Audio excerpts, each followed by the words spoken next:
Put it on the index card. Gotta know how to play your part. I'ma show you how to start. Yeah. First you gotta answer sight, then explain. Then you summarize. I'll show you how to do this thing. Hey guys, this is Miss P, and I am here to show you how to use the RACES strategy when answering a question that requires textual evidence.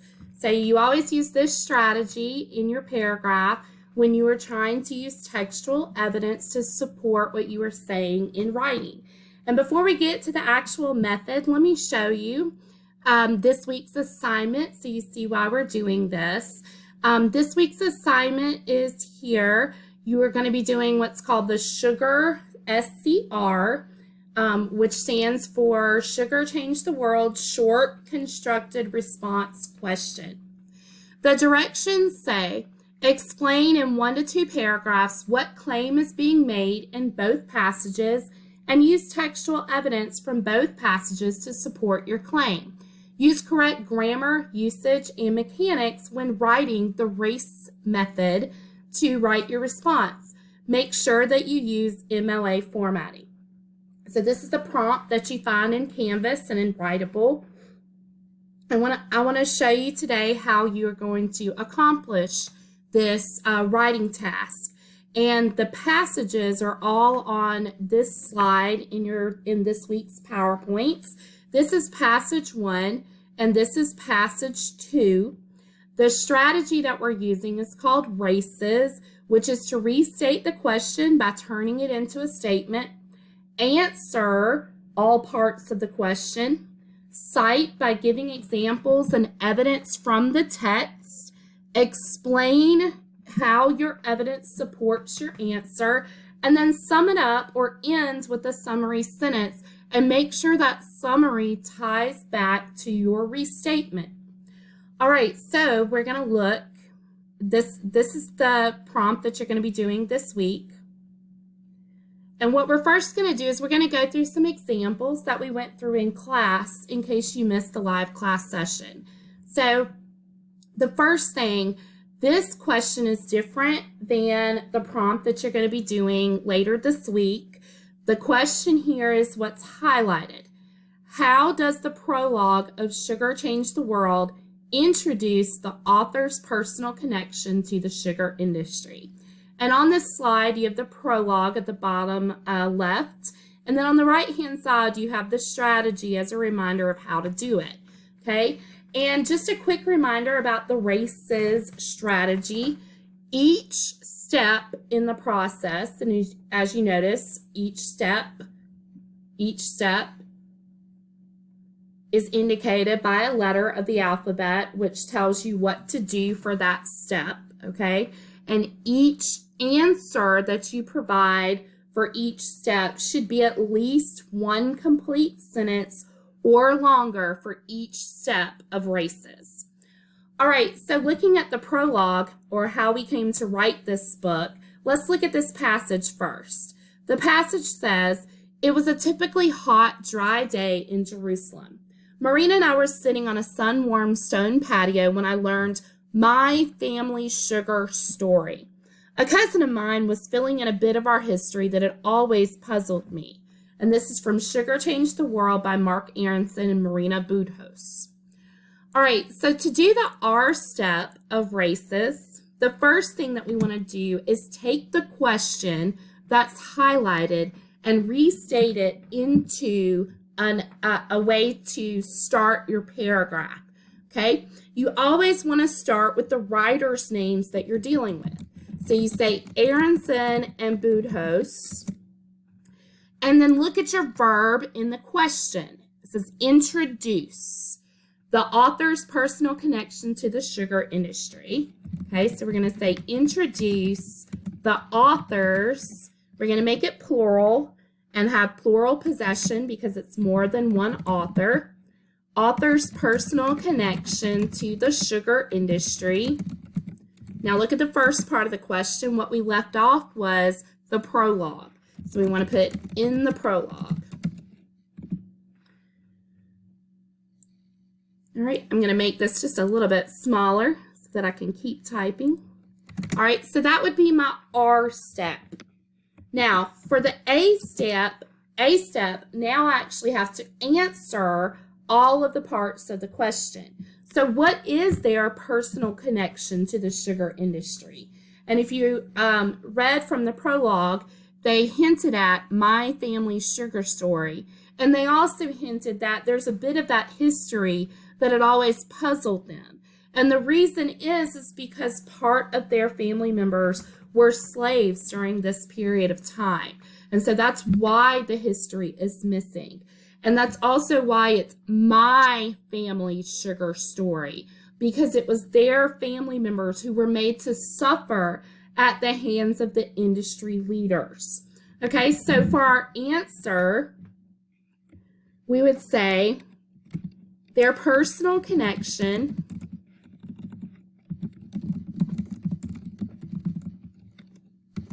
is to their family members who were slaves during this time period. All right, now we want to do our C step, citing some evidence from the text. So we found 2 places in the text, and we're only going to choose one of them. So I'm going to choose the first one where it says my family's sugar story.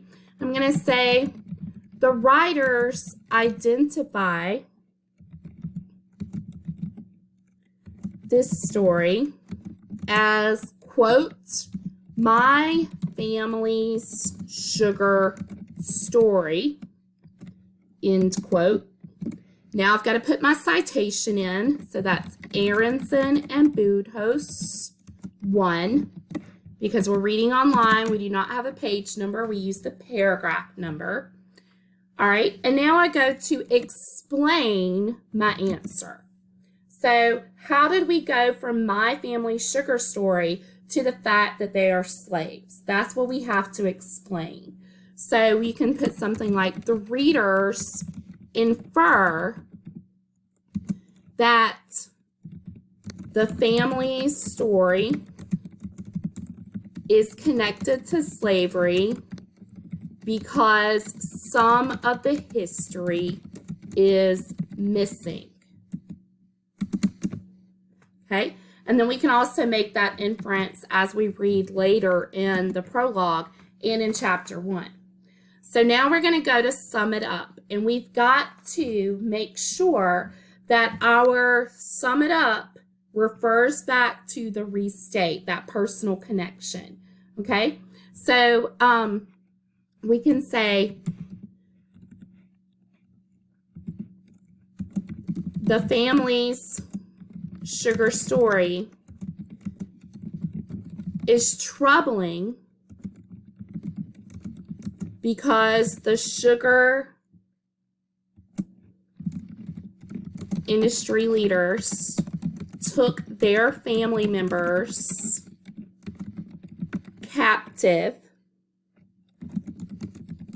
and then they made those family members work on the sugar plantations.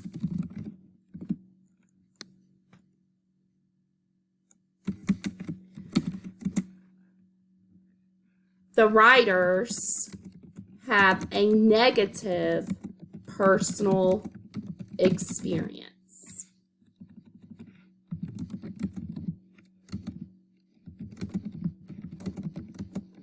To the story of sugar. All right, so look right there, and I notice on the clock that it's taken me 7 minutes to read the passage and complete 1 paragraph using this method, okay? So now if I were to make this a paragraph that I'm going to turn in to my teacher, I want to take my labels out where I have my RACES labeled. And now this is a paragraph that's worthy to turn into my teacher, okay? So Aronson and Budhos introduced the author's personal connection to the sugar industry in the prologue. Their personal connection is to their family members who were slaves during this time period. The writers identify this story as my family's sugar story, Aronson and Boothouse 1. The readers infer that the family's story is connected to slavery because some of the history is missing. The family sugar story is troubling because the sugar industry leaders took their family members captive and then made those family members work on sugar plantations. The writers have a negative personal experience to the story of sugar. All right, and this is the example that I did in class with the same question. We have a slightly different answer, but notice that we use the same piece of textual evidence. Aronson and Boothouse introduced the author's personal connection to the sugar industry in the prologue of Sugar Changed the World. They hinted the fact that their family members were made to be slaves in the sugar plantation. The authors mention my family's sugar story, Aronson and Boothouse 1. They even say that the story is puzzling, suggesting that there are missing parts of their family's history due to slavery. The way that their family members were kidnapped and enslaved to work on the sugar plantations is a very troubling part of the writer's personal connection to the industry. So notice my answer is slightly different, but I use the same steps and I have even the same textual evidence. In English, remember that there are multiple right answers. It's how you prove your answer that makes the difference.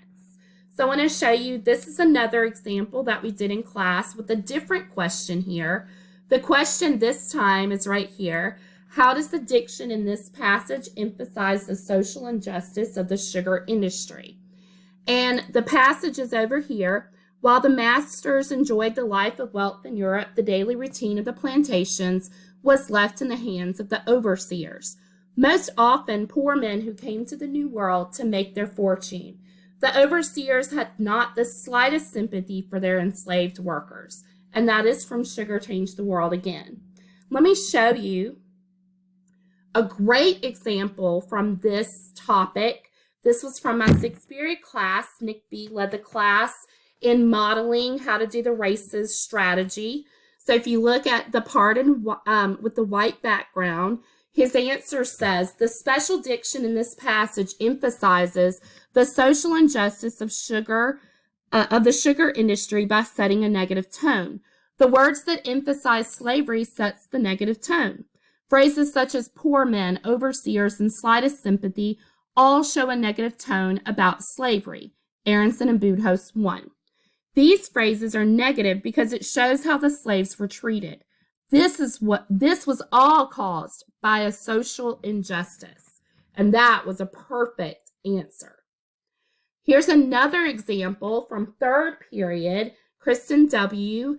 with the same topic, but she has a slightly different answer, and it's still correct. She said, Aronson uses emotional diction to emphasize the social injustice of the sugar industry by appealing to the reader's emotions. The author uses strong vocabulary to convey the lack of sympathy the overseers had for the enslaved peoples. Aronson states the overseers had not the slightest sympathy for their enslaved workers. Aronson and Boothouse 1.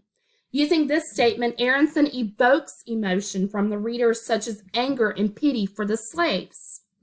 In conclusion, Aronson uses emotional diction in the passage to convey to the readers the injustices that the enslaved peoples were faced with. This was another awesome answer. Thank you, Nick B. and Kristen, for giving us some really good modeling for our class. So when you do this assignment, you're going to do this using the races method. You're going to explain it in 2 paragraphs what claim is being made in both passages. So let's look at these passages again. You're going to talk about passage 1, and then you're going to go through the 5 steps for what claim is being made in passage 1. Then you're going to go to passage 2, and you're going to go through the 5 steps of what claim is being made in passage 2. You might want to do it on a Google Doc first and then load it into Writeable so that it will be easier for you to work on. Thanks. Let me know if you have any questions.